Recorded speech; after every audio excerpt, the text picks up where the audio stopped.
Buenas tardes a todos y retomamos esta explicación de la Santa Misa.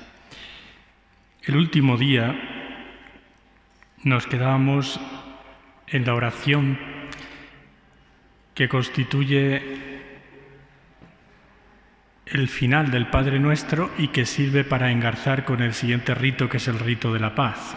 La oración líbranos de todos los males.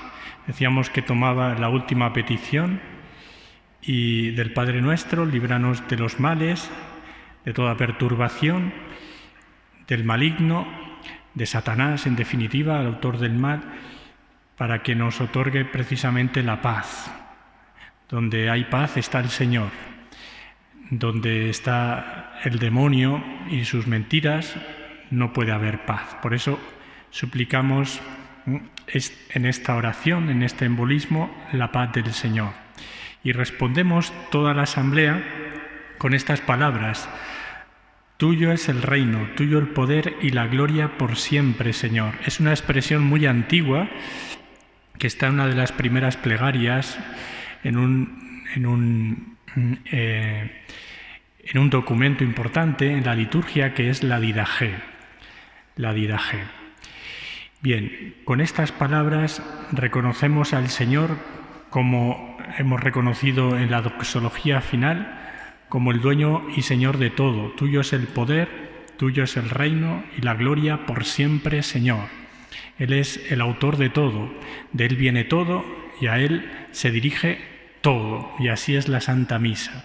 La misa es precisamente un ascenso con Cristo en el Espíritu al Padre, pero a su vez este Padre nos bendice, viene a nosotros, ¿no? Viene a nosotros con la presencia de su Hijo y se introduce en nosotros gracias a la acción del Espíritu Santo. Bien, el rito de la paz está compuesto por varias partes. En primer lugar, esa oración que va dirigida a Jesucristo y que al otro día explicamos su procedencia en un contexto antiarriano, de vuelta a Roma una vez ha pasado por la Galia. Esta pieza se inserta en el contexto romano, pero en su invocación va dirigida al Hijo, siempre van dirigidas al Padre las oraciones, precisamente para defender la divinidad de Jesucristo. Bien, y en este rito de la paz encontramos estas palabras: Señor Jesucristo, que dijiste a tus apóstoles, el Señor resucitado, en medio del cenáculo: la paz os dejo, mi paz os doy. Es la paz del Señor que vive para siempre, que es Señor y dueño de la historia. La paz no la puede dar el mundo ni Satanás. Jesucristo resucitado, sí. No tengas en cuenta nuestros pecados. Somos pecadores, así hemos iniciado la Santa Misa, reconociéndonos pecadores, indignos, sino la fe de tu Iglesia, y conforme a tu palabra, concédele la paz y la unidad. Y se cierra todo con la conclusión: tú que vives y reinas por los siglos de los siglos. Amén. Y entonces el sacerdote saluda de esta manera: la paz del Señor esté siempre con vosotros. Y el pueblo responde: y con tu espíritu. Y es entonces cuando el diácono, otro ministro, el mismo sacerdote, invita a darse este gesto de paz. Daos fraternalmente la paz. Como hijos de Dios, intercambiad ahora un signo de comunión fraterna. En Cristo, que nos ha hecho hermanos con su cruz, daos la paz como signo de reconciliación. En el Espíritu de Cristo resucitado, daos fraternalmente la paz. ¿Veis que hay diferentes fórmulas ricas, ¿no? Y que aquí también, como hemos dicho en otras ocasiones, cuando el misal nos propone varias fórmulas de moniciones, ¿no?, el sacerdote podría construir otra similar, siempre con los mismos parámetros, y el contenido adecuado. No debe convertirse en una homilía, algo sencillo, breve, para anunciar este saludo de la paz. Bien, ¿siempre ha estado aquí el gesto de la paz? No siempre. De hecho, Tertuliano llama precisamente al gesto de la paz el sello de la oración de los fieles. ¿Por qué? Porque al inicio, y en algunas iglesias orientales así se conserva, el gesto de la paz estaba justo después de la oración de los fieles. Y era como el sello que cerraba toda esa oración que ha unido a todos los fieles distintos en una misma plegaria, única plegaria dirigida al Padre. Esa plegaria que ha sido con un único corazón se manifestaba también en esa comunión de toda la asamblea, y era en ese momento en el que se intercambiaba el saludo de la paz. El sello de la oración de los fieles. Sin embargo, un poquito más adelante, el Papa Inocencio I lo va a llamar el sello de la plegaria eucarística. ¿Por qué? Porque la paz se situaba precisamente después de la doxología, como sello y conclusión de toda la plegaria eucarística. Bien, a lo largo de los siglos, sobre todo a partir del siglo V y VI, este rito de la paz va a fluctuar en esta última parte de la liturgia eucarística, en este orden. A partir del siglo IV, V, VI, el orden es la plegaria, la doxología, con la que culmina esta plegaria, el Padre Nuestro, la fracción, el beso de la paz, ahí, y después, inmediatamente después del beso de la paz, la comunión. A partir del siglo X y XI, el orden es plegaria, doxología, Padre Nuestro, fracción, con el Cordero de Dios ya incorporado, beso de la paz y comunión. También, por tanto, precede a la misma comunión. Y después de la Reforma, el Vaticano II, el orden es el que nosotros conocemos: plegaria eucarística, doxología, Padre Nuestro, oración, líbranos Señor, anuncio de la paz, Señor Jesucristo, ¿no? El beso de la paz, la fracción durante el Cordero, ahí ha habido una alteración, la fracción y el canto del Cordero, y propiamente la comunión. Bien, en algunos otros lugares, como he dicho, de Oriente, el gesto de la paz se conserva justo después de la oración de los fieles, antes del ofertorio.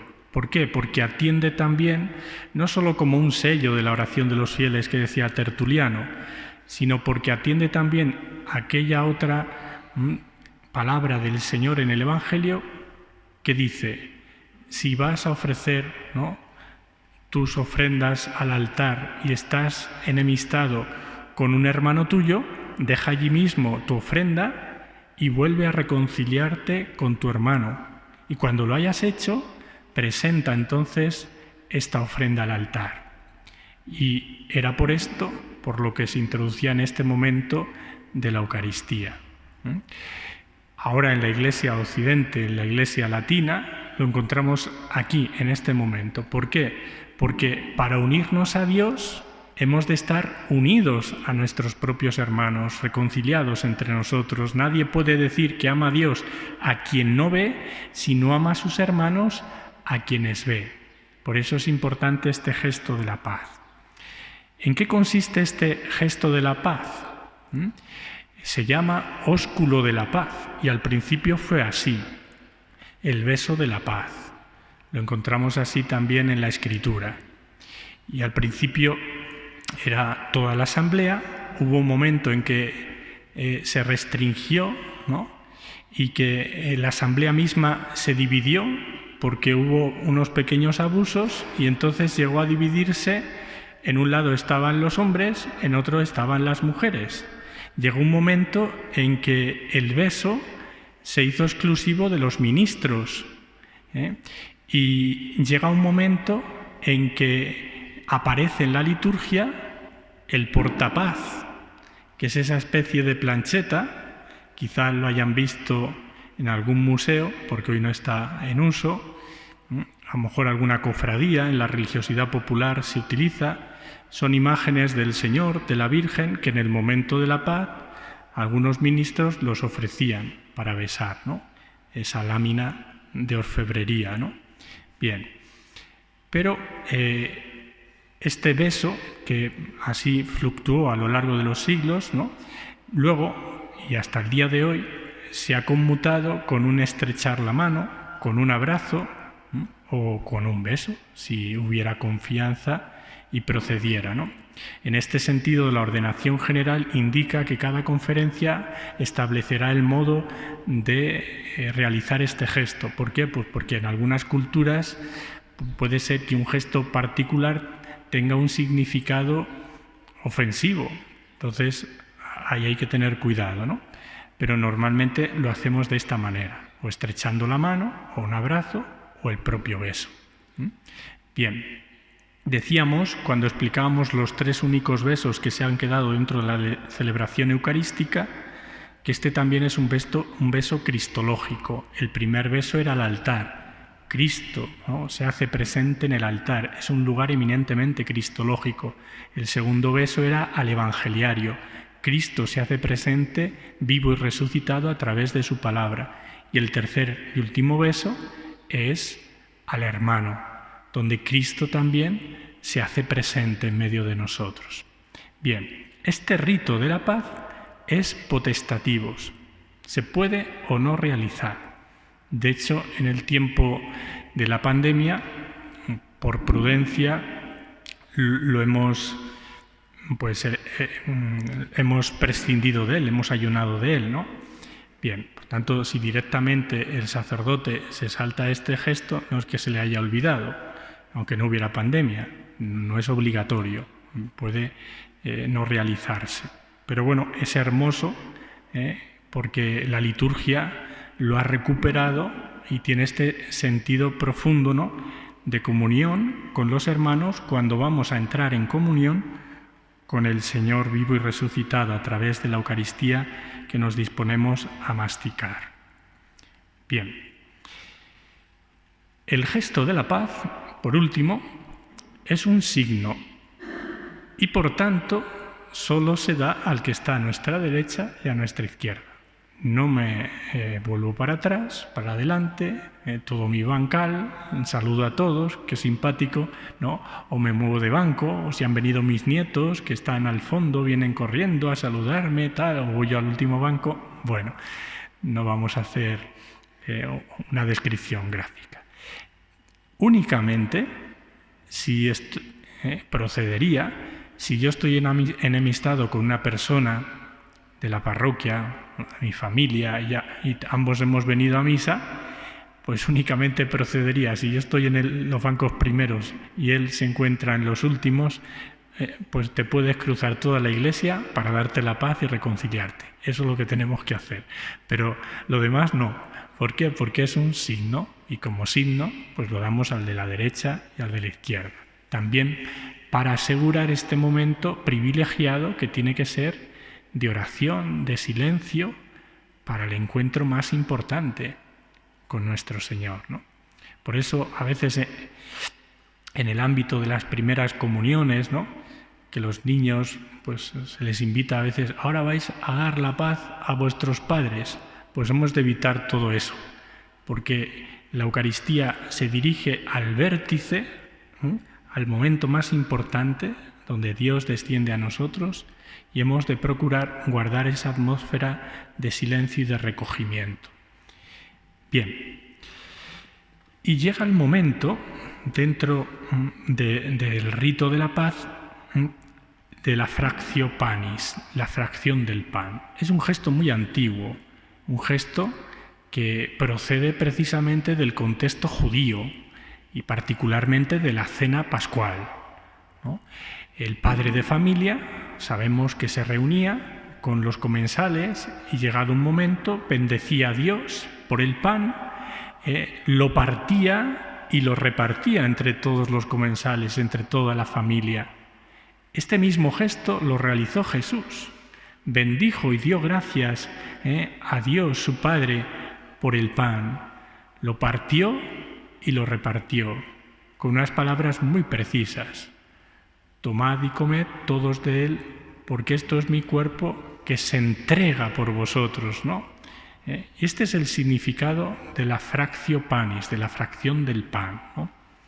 Es un anticipo de lo que va a suceder en la tarde del Calvario. El cuerpo roto, ¿no?, de Cristo en la cruz, el crucificado, del cual brota su sangre redentora. Fijaos, y este gesto tan sencillo pero tan sublime fue el que les llevó a los de Emaús a reconocer al Señor resucitado. ¿No ardía nuestro corazón? Y de repente se volvieron a Jerusalén y les contaron a aquellos que estaban en el cenáculo cómo lo habían reconocido al partir el pan. Este gesto que nos relata Lucas probablemente es uno de los peregrinos de Emaús, por eso hay tantos detalles en el relato. Nos lo vuelve a repetir en el libro de los Hechos de los Apóstoles, en donde se denomina la Eucaristía de esta manera: fractio panis, fracción del pan. Bien, ¿qué significado tiene cuando es introducido en la liturgia eucarística? Pues este mismo que tuvo ya anticipadamente en la última cena.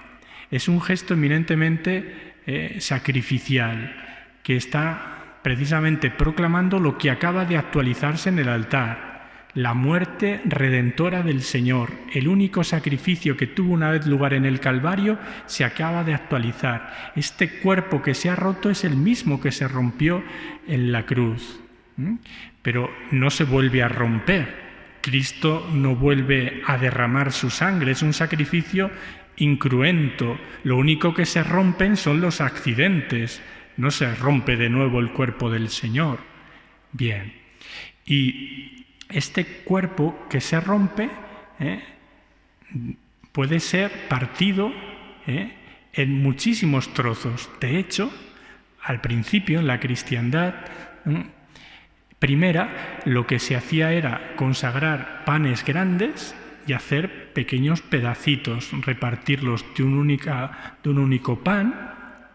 Se iban tomando trocitos, ¿no?, pellizquitos, ¿no?, y eso era lo que se entregaba a cada uno. Con la evolución, ¿no?, de los siglos, etcétera, han aparecido las obleas como nosotros también las comulgamos. Pero esos panes grandes eran más expresivos. ¿Por qué? Porque lo que intenta precisamente también significar este momento de la fracción del pan es que de un mismo pan nos alimentamos muchos fieles, distintos cada uno de nosotros, de edades, de procedencias, de culturas, de caracteres, hombres y mujeres, de todo tipo, distintos, pero comulgando de un mismo pan somos invitados a formar un único cuerpo.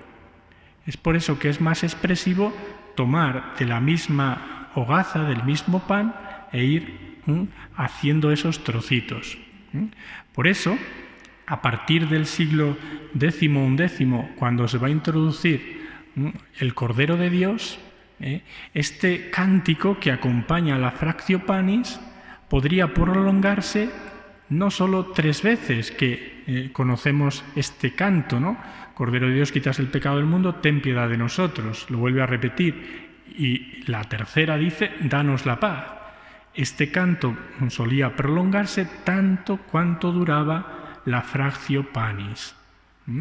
Bien. Tiene este significado, por tanto, de inmolación, de sacrificio por parte de Cristo, y el significado también de comunión, de unión de todos aquellos que vamos a recibir el cuerpo del Señor. Aquellos que reciben un mismo pan son llamados a formar un mismo cuerpo, que es, por otra parte, lo que piden las epíclesis segundas de las plegarias eucarísticas. Recordáis, decíamos que la primera epíclesis era la consacratoria de los dones. La segunda era la de los fieles, que pedía la unidad, que los que comían de un único pan formaran un único cuerpo. Bien. Y por eso el cántico expresa ese misterio cristológico, inmolativo, sacrificial. Cordero de Dios que quitas el pecado del mundo. ¿Por qué? Porque Jesucristo en la cruz es el Cordero de Dios inocente que es clavado en la cruz y que con su sangre borra y limpia el pecado del mundo. Hacemos referencia a ese sacrificio del Cordero, ¿no? Bien. Y mientras se hace la Fractio Panis, se repita este canto, que ya digo, aún a día de hoy se puede prolongar, tanto como se prolongue, la Fractio Panis, el sacerdote hace una oración secreta.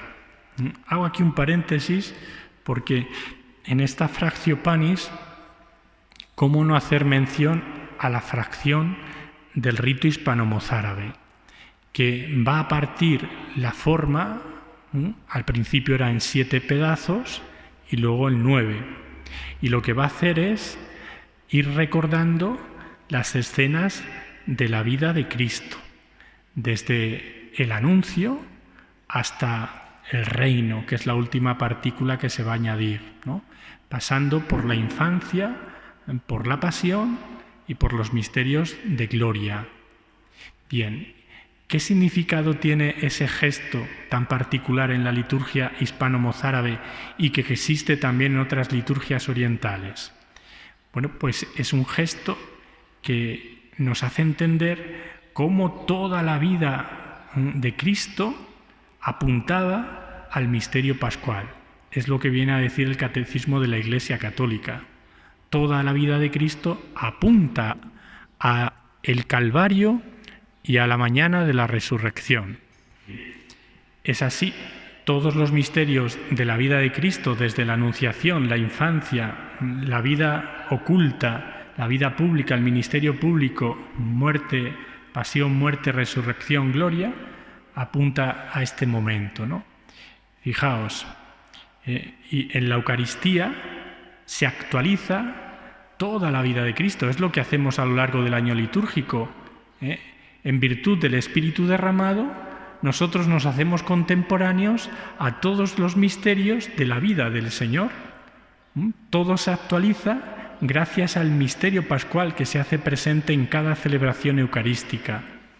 Fijaos que el retablo de la Catedral de Toledo, todos lo tenemos en nuestra retina, tiene en el centro, recordáis, una especie de custodia, ¿no? Policromado. Y no es una reproducción de la custodia de Arfe, que se hizo después, sino que se hace eco de todo lo que sucedía en la Europa de entonces, que precisamente a partir de la herejía del siglo XI y progresivamente, ¿no?, cuando se negaba la presencia de Cristo en el sacramento, el culto eucarístico comenzó a confesar a través de la celebración del Corpus, ¿no?, de las custodias, de la exposición del Santísimo y de pequeños tabernáculos que pendían de las bóvedas de las catedrales góticas, donde estaba el Señor expuesto. De ahí toma la idea para insertarlo en el centro del retablo. Ahí está una especie de custodia, bien, que viene a coincidir por detrás con el sagrario. Subiendo por una escalerita se encuentra el sagrario. Y el sagrario viene a coincidir con el gran monumento ya del siglo XVIII, el transparente, donde hay, bueno, todo un círculo con haces de luz, ¿no? Están los arcángeles custodiando, ¿no?, ese óvalo que permite que de la bóveda rota de la catedral ya fuera, en la girola, entre la luz del día y a su vez por este orificio penetre hasta el sagrario e ilumine el sagrario. Entonces, detrás de este ostensorio que está en el retablo está el sagrario y luego el transparente. Bien, pero fijándonos en el retablo, fijaos que todo gravita en torno a esa custodia y están los misterios en círculos concéntricos de la vida de Cristo. La infancia, los misterios gozosos, que llamamos en el rosario, los misterios dolorosos y los misterios gloriosos. Fijaos, sin saberlo, en el encargo de Cisneros está presagiando esto que dice el Catecismo de la Iglesia Católica, como toda la vida de Cristo apuntaba al misterio pascual, y cómo en el misterio pascual actualizado aquí y ahora en la Eucaristía se actualizan cada uno de los misterios de la vida del Señor. A lo largo, en el arco del año litúrgico, vamos celebrando cronológicamente uno a uno estos misterios, pero en el misterio eucarístico se actualiza toda la vida del Señor. Bien, es por eso esta rica fracción del pan en el rito hispano-mozárabe, hasta 9 pedazos. Bien, y digo, mientras tiene lugar este canto del Cordero de Dios, que concluye con la tercera invocación, danos la paz, venimos arrastrando esta petición desde el líbranos, desde el Señor Jesucristo que dijiste a tus apóstoles, ¿no? La paz que nos hemos ofrecido, y se sella esta paz con la petición al Cordero de Dios, a Jesucristo, danos la paz. Y el sacerdote, en silencio, hace una oración secreta.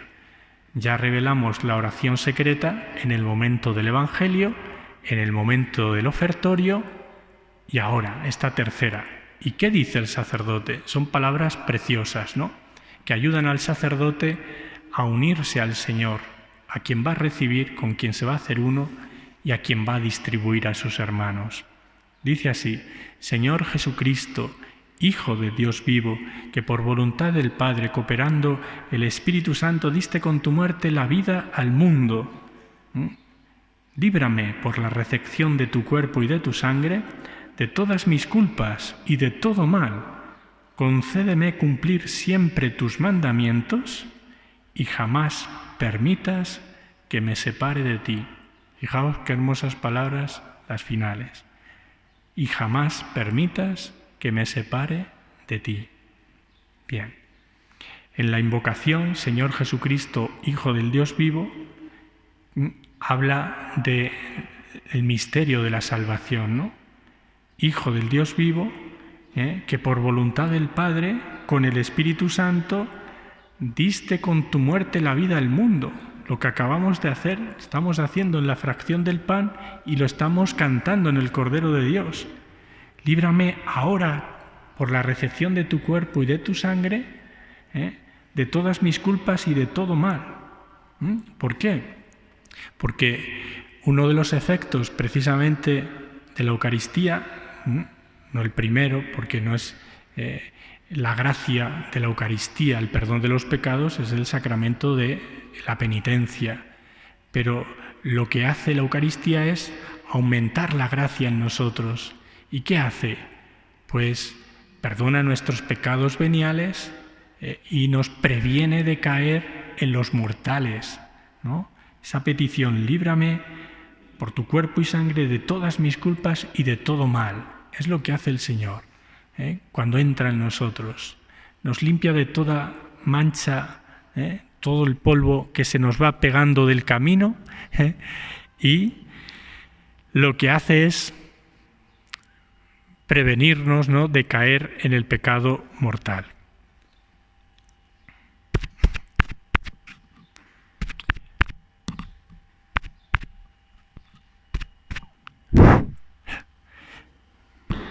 Sí, digo, nos perdona todos los pecados veniales, todo el polvo que se nos pega del camino y nos previene de caer en los mortales. Bien.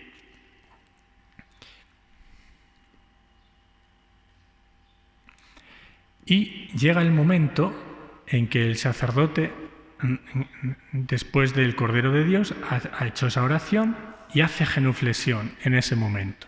Y muestra la sagrada hostia que ha partido. Bueno, antes de la mostración, perdonad, está la introducción de la partícula en el cáliz. ¿Qué significa esto? El sacerdote introduce una partícula de la hostia consagrada, la ha partido en dos, introduce una pequeña partícula. En el rito mozárabe se introduce la que se denomina reino, la última.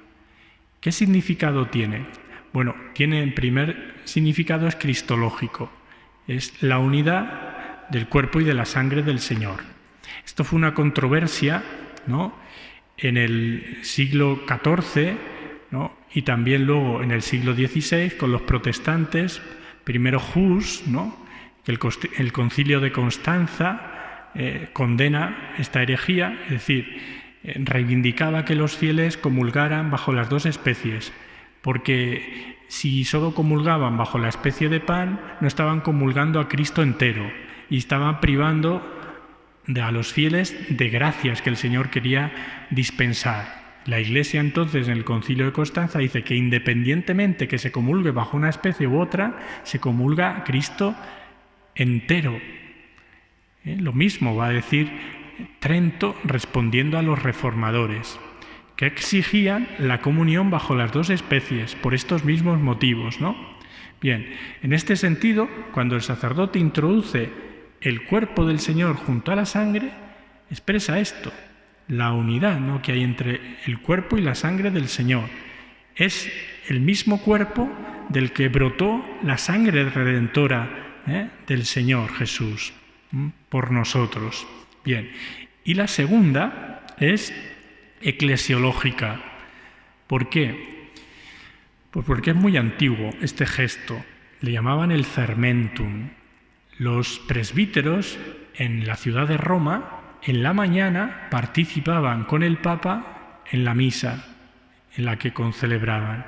Y de esa primera Eucaristía llevaban a sus basílicas un trocito, el fermentum, que en sus propias Eucaristías, en este momento, lo introducían, precisamente para unirse a la misa de Pedro, en comunión con Pedro.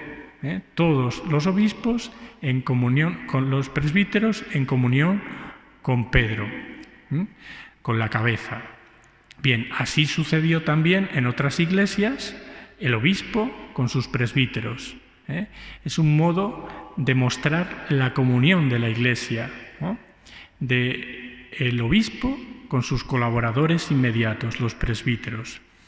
Bien, y una vez que ha tenido lugar cada uno de estos gestos, lo último, la genuflexión, ahora sí, el sacerdote, tomando la hostia, lo muestra a los fieles, a la altura de los ojos. Dijimos que igual que en la consagración, a la altura de los ojos, hay una única elevación, la doxología.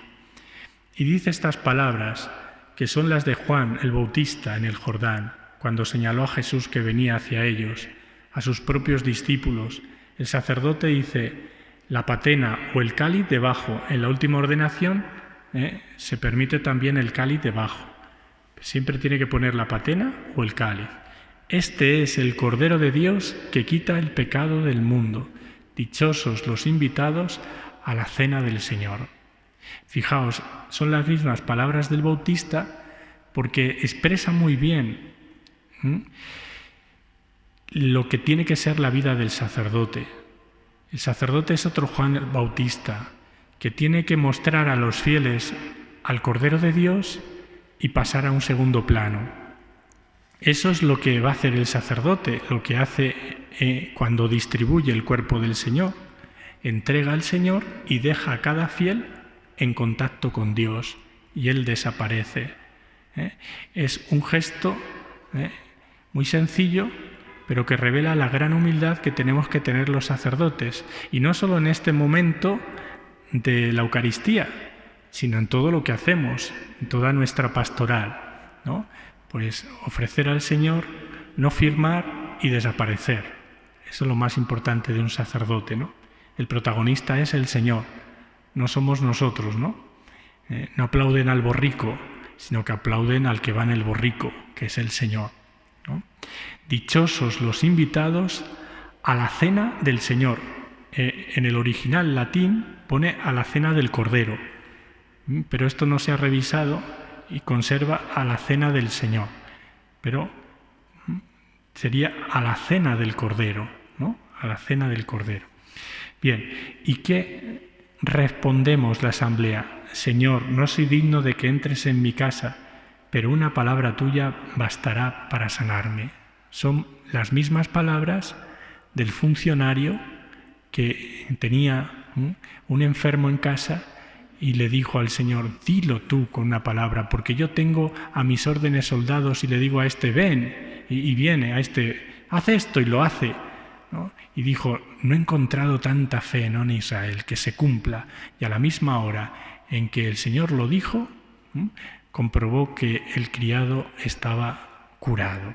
Pues es eso lo que nosotros le decimos al Señor. No somos dignos de que entres en nuestra casa, somos pecadores, pero sabemos que con una sola palabra tuya, y fijaos ya, el Señor no solo dice una palabra, este es el milagro de la Eucaristía, es una revolución, es brutal esto. Y estamos muchas veces adormilados, viviendo de rutina. Es que no dice el Señor solo una palabra, sino que Él, que es la palabra, se hace morada en nosotros, se hace uno con nosotros, le masticamos. La hemorroísa tocó un fleco del manto de Jesús y quedó limpia. Nosotros masticamos el cuerpo del Señor. ¿Cómo no nos va a sanar el Señor? Bueno, pues aquí lo dejamos y el próximo día continuamos. Gloria al Padre, al Hijo y al Espíritu Santo,